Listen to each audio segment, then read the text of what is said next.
What news has just arrived to the Gunners? Be prepared because this is going to make you talk. Before we go into the details, don't forget to subscribe to our channel and leave your like. This way you will ensure you are always informed with the Arsenal news. Thank you. Bukayo Saka injury update. Arsenal's timeline revealed amid Champions League and Premier League pressure. Arsenal star Bukayo Saka picked up a hamstring injury during the club's emphatic 5-0 win over Leeds United last weekend. And now, fans finally have some clarity on just how long he might be out. The 23-year-old winger, who had been in blistering form, was forced off shortly after half-time at the Emirates on Sunday. While there were initial fears the injury could be serious, fresh reports have offered some much-needed relief. How long will Saka be out? According to the BBC, Saka is expected to be sidelined for up to 4 weeks.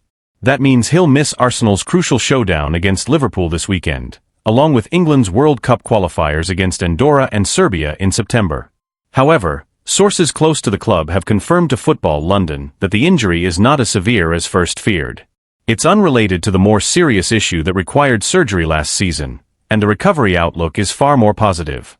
This is undoubtedly good news for Mikel Arteta, who is already juggling a growing injury list, including Kai Havertz, Gabriel Jesus, and Martin Odegaard, who also picked up a knock during the Leeds game. Arteta reacts to Saka and Odegaard setbacks. Speaking after the match, Arteta was candid about the physical toll the season has already taken. Martin felt something in his shoulder after falling awkwardly, and Bukayo, while carrying the ball under pressure, felt something in his hamstring, he explained. It looks like it's the opposite leg from his previous injury, which is somewhat reassuring. But we'll need to wait for scans to get a better idea. When asked specifically about Saka, Arteta added, "He felt something while sprinting. That's never a good sign. He's experienced enough to know his body well, so we're hopeful it's minor, but we'll know more soon after speaking with the medical team." Squad depth will be key moving forward. With a packed schedule ahead, including the return of Champions League group stage action, Arsenal will have to lean on the full depth of their squad. We've already lost Kai, Martin, and now Bukayo in just 2 weeks. It just shows how critical it is to be fully equipped in this league if you want to compete at the highest level, Arteta said. Despite those setbacks, the manager is confident in his options. Other top clubs have even larger squads. What we're building is the minimum needed to survive and compete across all fronts. You can't depend on the same 11 players to carry you through 10 months of football. Arteta also highlighted how the evolution of the squad has helped Arsenal adapt. Look at the minutes played by our squad last season. It tells you everything. Injuries are part of the game, and our structure now allows us to remain competitive even when key players are out. The bigger picture. While Saka's absence is a blow, the silver lining is that this injury doesn't appear to be long-term. Arsenal's medical staff are optimistic about a quick recovery, and fans can expect to see the star winger back in action before the season's momentum really picks up in October.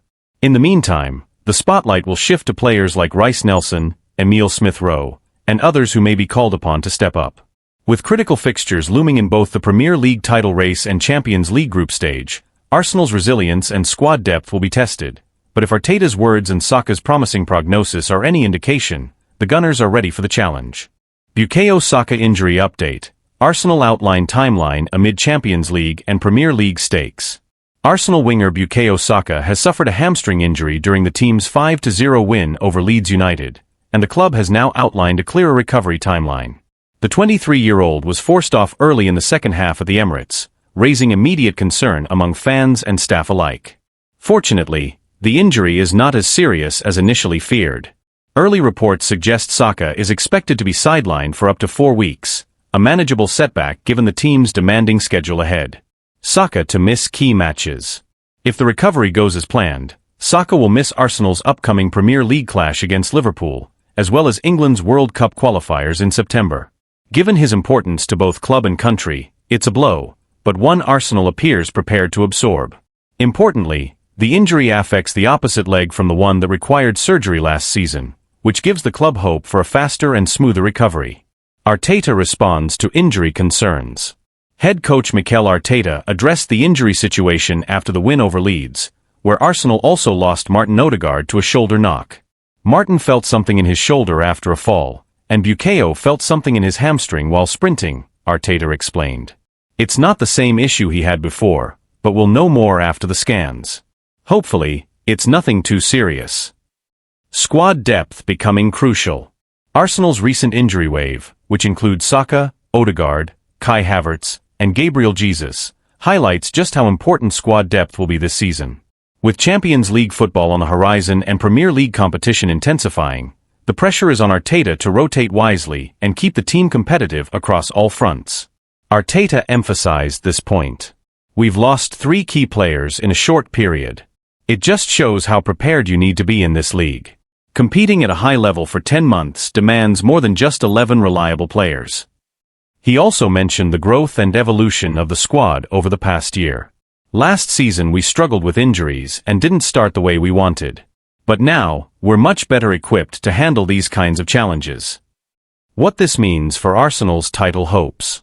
Though Saka's absence will be felt, especially in big matches, Arsenal has built a squad capable of adapting. The likes of Reiss Nelson, Emile Smith-Rowe, and newer additions may see more minutes, and this period could serve as a litmus test for the team's depth and maturity. The timing is far from ideal, but if Arsenal can navigate the next month without Saka while remaining in strong form, it will send a clear message: this team is built to endure and contend. Andrea Berta still has 5 Arsenal deals to finalize for Mikel Arteta before transfer deadline. The transfer window is ticking down fast. In just 7 days and 12 hours, from the time of publishing, the summer market will officially close. The final whistle blows at 7 p.m. on Monday, September 1st. That's less than 24 hours after Arsenal's 3rd Premier League game of the season at Anfield against Liverpool, and just before the international break kicks in. From that point on, Mikel Arteta will have to make the most of the squad he has, at least until January. But there's good reason to believe he'll be well equipped. Arsenal and new sporting director Andrea Berta are confident they've built a group that can genuinely challenge on all fronts. This is a squad with depth and quality across the pitch. From a reliable backup goalkeeper to proper defensive cover, and replacements for midfielders who left at the end of their contracts, Arsenal have invested not only in the starting 11, but in the bench as well. In attack, the progress is especially noticeable. The arrival of Victor Gyökeres gives Arsenal the kind of true No.9 they've been missing for years. Noni Madueke brings fresh competition for Bukayo Saka on the right, or could even open up options on the left. Then there's Ebereki Eze, the creative spark Arsenal have been lacking, a unique playmaker who adds a new layer to Arteta's system. In short, nearly everything Berta and Arteta hoped to achieve in this transfer window has happened. And impressively, this all came together despite a slightly unconventional start, with Arteta interviewing Berta, not the other way around, reversing the typical dynamic between coach and sporting director. Even so, the collaboration has worked. And it's worth remembering how fragile these relationships can be. Just look around the Premier League. At another club, Nuno Espirito Santo and former Arsenal figure Edu Gasper never saw eye to eye, leading to tension, miscommunication, and a bumpy start to the season. Arsenal, in contrast, have moved forward with quiet confidence. Yes, some fans were frustrated by the time it took to bring in Gyökeres. Others questioned the decision to prioritize Madueke over Eze, or the money spent before signing a striker. But the job got done. There was a brief scare over Martin Zubimendi possibly heading to Real Madrid, but that was never a real threat. Meanwhile, clubs like Liverpool, Manchester City, and Chelsea have scrambled to complete key signings. Arsenal, by comparison, looks settled. As things stand, there's no urgent need for further reinforcements, unless injuries to Bukayo Saka, Martin Odegaard, or Kai Havertz turn out to be more serious than expected. In that case, Andrea Berta may have one final mission on his hands. Otherwise, the focus now shifts to outgoings, and this is where Berta still has work to do. One of the biggest criticisms of the Edu era was the club's struggle to sell players at a profit. While Hale End graduates have shown promise, major sales have been few and far between. That pattern may continue this week, but Arsenal know it has to change going forward. Reiss Nelson is the latest player looking for a move, after failing to secure an exit last summer. While a huge fee isn't expected, Arsenal want clarity. Whether it's a permanent transfer or another loan, Nelson needs to move on, and Berta is under pressure to make it happen. Fabio Vieira is another name on the list. He carries more market value, but nowhere near the £40 million Arsenal paid. The club will need to slash their asking price if they want to generate interest. Jakub Kiwior finds himself in a similar situation, though he's more integrated into the first team. Arsenal would be happy to keep the Polish defender, but also know he wants regular minutes. The club could cash in, or hold firm depending on the offer. Albert Sambi Lokonga, like Vieira, seems to be out of Arteta's plans. He spent last season out on loan, and a low-cost exit now would be relatively easy to facilitate. And then there's Oleksandr Zinchenko, arguably the most high-profile of the group. He's slipped down the pecking order at left-back and has struggled for fitness and form. If the right offer comes, Arsenal could be tempted, but moving him won't be simple. For Andrea Berta, this is the next big test. He's done the hard part, building a competitive, balanced squad. Now with just days to go, he faces 5 key questions, and not much time to answer them. But even if Berta ties up all 5 exits smoothly, the story doesn't end there. Every decision Arsenal makes in these final days of the window will ripple far beyond just this season. The club is now operating in a world where every pound spent, or not recouped, matters. Financial fair play regulations continue to tighten, and with Premier League scrutiny at an all-time high, Arsenal cannot afford another unbalanced window. That's why the pressure is so high on Berta to deliver not just smart purchases, but strategic sales. If Arsenal fails to offload players like Vieira, Zinchenko or Nelson, even on loan, it risks inflating the wage bill and disrupting squad harmony. Mikel Arteta has been clear, the dressing room must be tight, competitive, and fully committed. Keeping frustrated or underused players can fracture that balance. And with a title race looming, every margin matters. In the background, rival clubs are watching closely. Chelsea, Manchester United, and even Tottenham are still exploring late moves, some of which could disrupt Arsenal's momentum. If one of them swoops in to hijack a potential sale, or exploit Arsenal's urgency to trim the squad, Berta may have to adjust quickly. There's also growing attention from the media and supporters.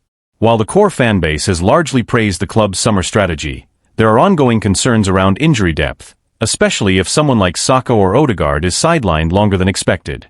Arsenal's medical team is monitoring closely, but the coming days could force a last-minute pivot if scans reveal anything serious. A potential wild card? Youth promotions. Hale end products like Ethan Nwaneri and Miles Lewis-Skelly have continued to impress behind the scenes.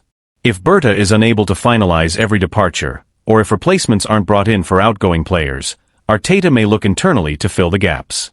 Meanwhile, the mood in the dressing room remains cautiously optimistic. According to sources close to the squad, many players believe this is Arsenal's most complete squad in a decade, a team with the talent, structure and mentality to go toe-to-toe with Manchester City until May. And the players aren't the only ones who think so. Within football circles, there's growing respect for how Arsenal have rebuilt under Arteta and now Berta. The perception is shifting, not just as a club that plays good football, but as an institution with a clear vision, a defined recruitment model, and now finally, the discipline to act on it. Still, the clock is ticking. Andrea Berta has already passed his first big test at Arsenal, delivering a powerful, balanced summer window. But the final challenge, one of efficiency, timing, and decisiveness, is right in front of him. 5 players, 7 days, and no margin for error. Whatever happens next, it could shape not just Arsenal's season, but its trajectory for years to come.